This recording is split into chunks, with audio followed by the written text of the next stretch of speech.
this complicated school year, there hasn't really been much clarity in what graduation will look like for seniors. We go over to Maya Berman with more on the story. This May, the graduating class of 2021 will be honored this year with an in-person graduation ceremony. According to Matt Pipitone, assistant principal, specific plans are in place to accommodate for COVID safety measures.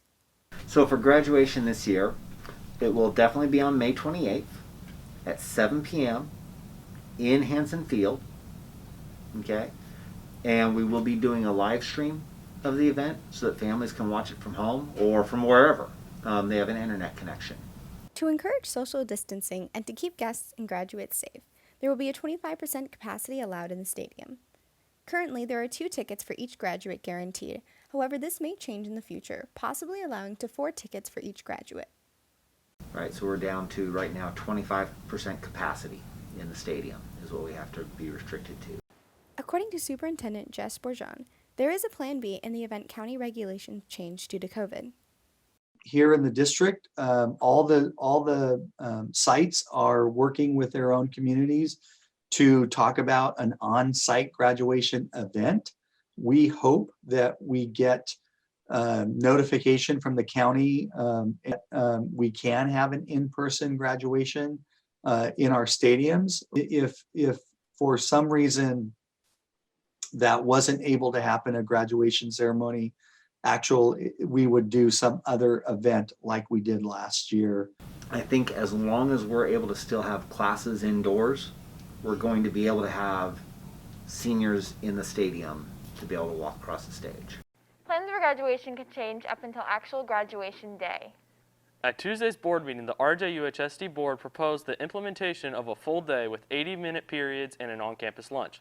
The proposition fell 5-0 with the board unanimously deciding to keep the current schedule model until the end of the year.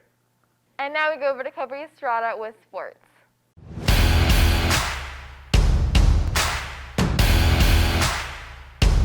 Good morning and welcome to this Friday's edition of EOTSN. I'm Kobe Estrada. Tonight is the last football game of the season, and for the first time all year, 100 students were given a chance to get tickets to the game. It's one of the last football games that we have, so it'll be good to go to it.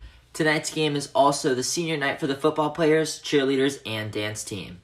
I think it's really cool that they're letting fans attend the game because we really haven't had any spectators except for parents there. So having students in the crowd will bring just a little bit more energy and excitement to the game. So that'll be cool to have for senior night. And in other sports news, as we are in the midst of the sports seasons for most sports on campus, let's take a look at some of the team's records around school. To start off, boys soccer has a 1-1-1 record. They're led by senior Gavin Mann, who in his last game recorded 3 goals and 3 assists versus River Valley in a 9-0 win.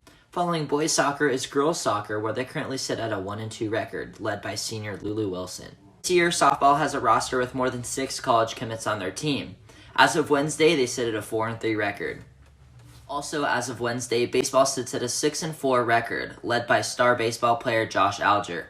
Boys basketball sits at a 2-2 overall record and a 2-1 lead record. They're a senior-heavy team this year and look to finish on top in the league. Finally, girls basketball sits at an 0-1 record this year.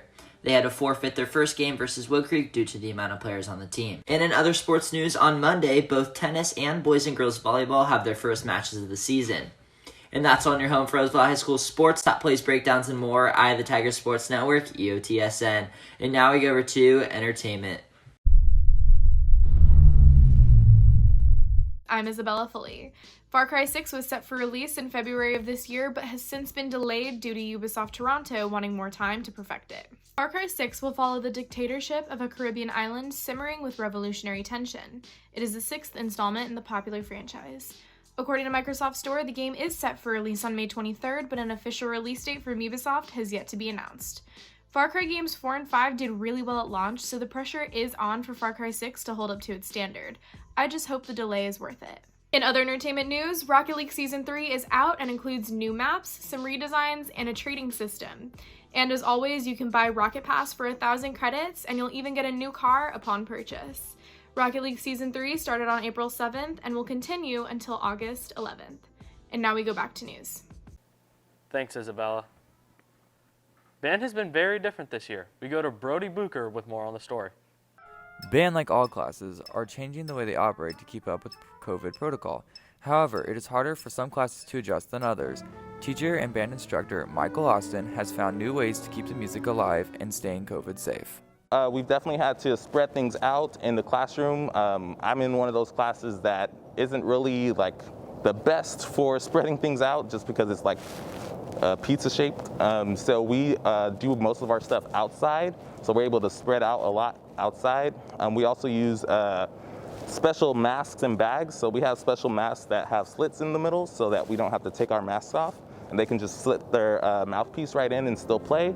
And then we also have bags for the instruments. So they're these giant nylon bags that you put the whole instrument in. You stick your hands in there so that all the air stays in the bag, so there's no contamination or anything like that. Keeping the student musicians COVID safe is one thing, but including the Zoom kids is another adjustment. So the in-person people or the in-person students are in an arc, a rehearsal arc, just like normal. So we're able to have our normal rehearsals.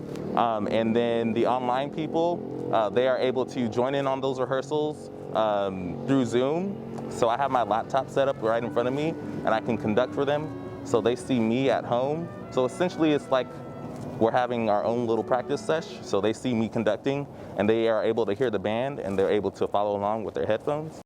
Band will continue this way until further notice. That's it for us today on Eye the Tiger. And remember, we're always on at eyethetigernews.com. See you next time.